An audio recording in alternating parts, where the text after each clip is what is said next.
Hey guys, this is not technically one of my posting days, but I was thinking about something earlier that I, again, talk about in my women's circles a lot, and the people who come to me for manifestation help and healing trauma, all of that good stuff, right? I'm going to try to keep this as concise as possible, but you guys know I like to talk fast and very stream of consciousness, so we'll see what happens. When it comes to manifestation, it is not a one-size-fits-all formula. Okay?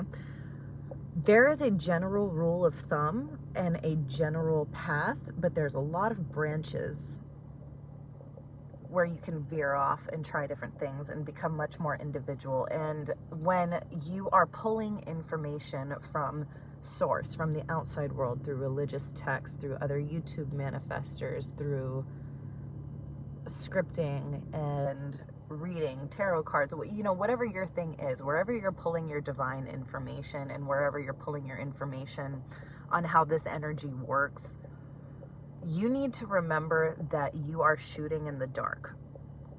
I say this in circles all the time when we're talking about the preliminary stages of manifesting. You are working with unseen energy, so you are working with the unknown, the unseen, and quote unquote the dark, right?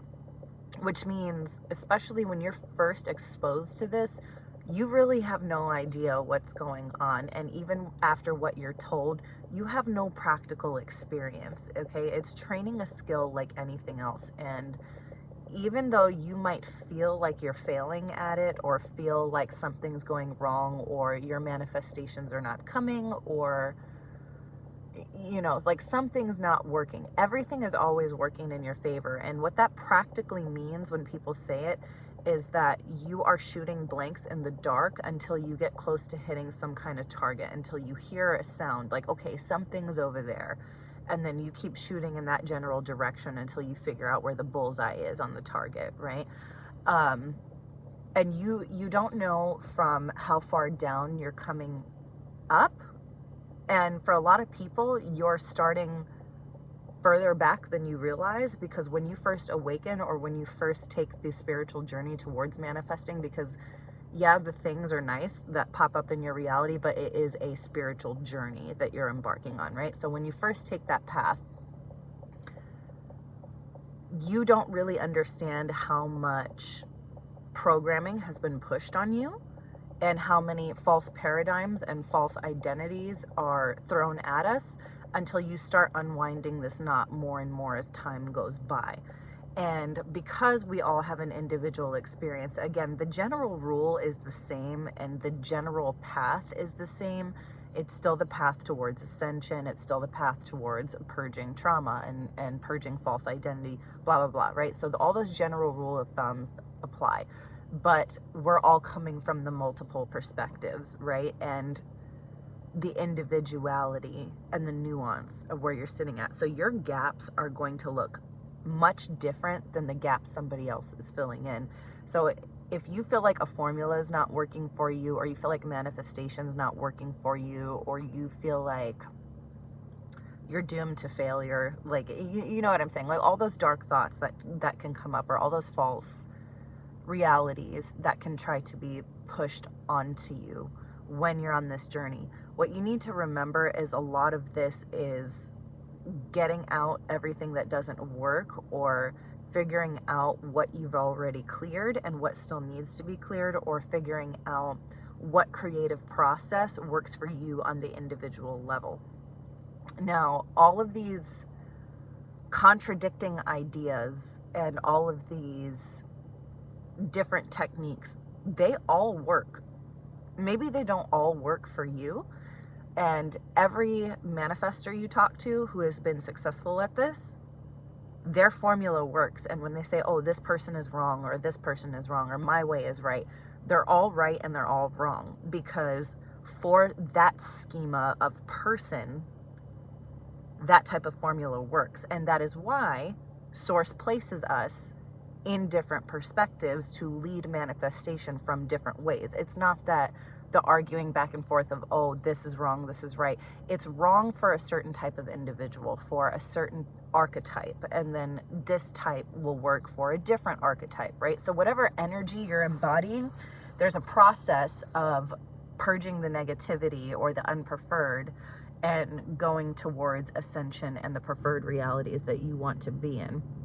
So when something is not working for you, don't be scared to switch it up, or maybe try to persist a little longer, experiment, be willing to fail, be willing to understand what type of manifestation works for you and what type does not, and be willing to always learn more and take everything with a grain of salt, right? Because if you understand the type of individual that you are, you might understand that a formula or a teaching style of a particular instructor will not work for you, right? It's the same thing as when you're in school.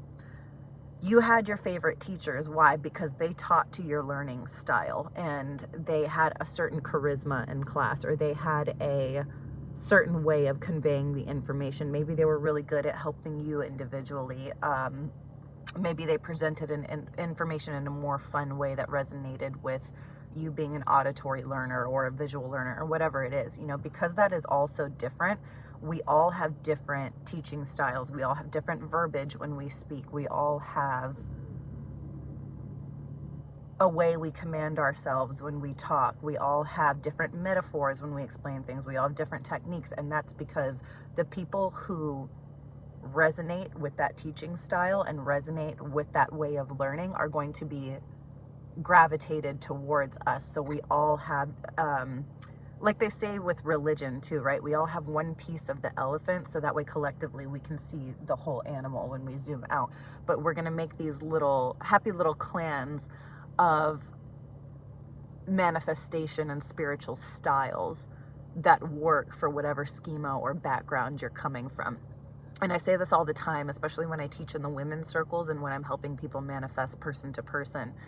You not only have to remember that you're shooting in the dark, but again, you don't know what point or perspective you're coming from when you first awaken and when you're first clearing things out. So I say this quote from The Cat in the Hat all the time. It's one of the songs. It's a way to find a missing something is to find out where it's not. So this is the idea when motivational speakers talk about, oh, failure is really success. What you're doing is essentially playing battleship with yourself, right? Those ships are on the board somewhere, and every time you miss, you're able to narrow down exactly what coordinates you're looking for, right? And then you'll realize, okay, the ship is this long, right? Let's say it's the ship that you have to shoot 5 pegs, right? And you've shot all of the white on the board. And then you know that there is one little section here where you've not shot at, and you know that you need at least 5 slots, right? It's like a process of elimination sort of thing. So as soon as you shoot blanks, you're going to get closer to the missing coordinates, because when you embark on manifestation, that finite map that you use in Battleship is essentially like the finite map of the different formulas you're given, or the laws of physics, or the laws of the universe, right? So you're giving those as a general template, which makes those coordinates finite. And then when you start shooting blanks, you get closer to firing on something. And then when you hit a red peg, you're like, okay, there's something around here. I might not know exactly where that boat is sitting, but I know it's in this general area, right? So you want to look at it more like that. You're never really missing. So the more you fail at manifestation, or the more you don't manifest, the more you realize what techniques work for you and what techniques don't. Like, what techniques cause movement for you, what techniques make you feel better, because ultimately that's what it is. You do want to use imagination because you need to have a map of where you're going. But the feeling state a lot of the time is actually where people get frustrated and get stuck. And this was a big one for me. Typically, a good rule of thumb to use when you're manifesting, hello words, is to find the formula that makes you feel better for the sake of feeling better. when you feel that little spark of, oh, the relief, it's very much akin to relief. That's what peace is, by the way. It's the feeling of relief of burden. But when you feel relief of burden, or you feel excitement, or you feel happiness or joy, things like that, you'll know you're getting really close. So I just want you guys to keep that in mind. And when you're looking for a specific solution, when you get into those really high vibrational states, I would say the top 5 are going to be peace, which is relief of burden, understanding, and in the form of compassionate understanding, because those are 2 very different things, right? Which is what enlightenment is, and the feeling one or feeling unified. So I would even put that as the 4th one. Happiness and joy, and then I think I said excitement, I don't know, but excitement, right? So when you find what sparks that in reference to whatever technique you're using, keep going down that tunnel and you'll get pretty close to your target.